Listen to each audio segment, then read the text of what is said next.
বন্ধুরা, আমি এখন আম পাড়বো।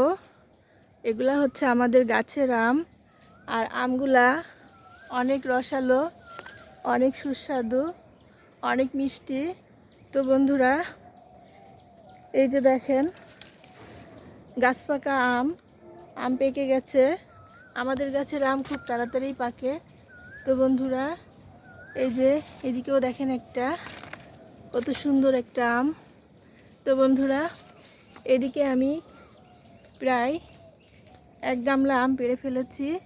আর নিজের গাছের গাছ পাকা আম নিজের হাতে পারলে খুবই আনন্দ লাগে, খুবই মজা লাগে। তো বন্ধুরা দেখেন, এই যে এই আমটাও পেকে গেছে।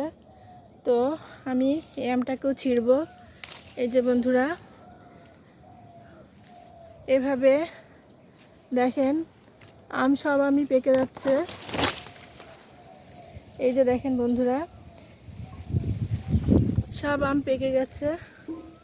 তো আমাদের গাছের আম সবার আগেই পাকে। তো বন্ধুরা, এই যে দেখেন এই আমটাও পেকে গেছে। আর এই গাছের আম ন্যাংরা আম, খুবই মিষ্টি। পাকলে, কাঁচা থাকলে টক থাকে, আর পাকলে খুবই মিষ্টি হয়। এটাই ন্যাংরা আমের গুণ। তো খুবই চিনির মতো মিষ্টি আমগুলা, আর অনেক রসালো। তো বন্ধুরা, আজকের মতো বিদায় নিচ্ছি। দেখা হবে পরবর্তী ভিডিওতে।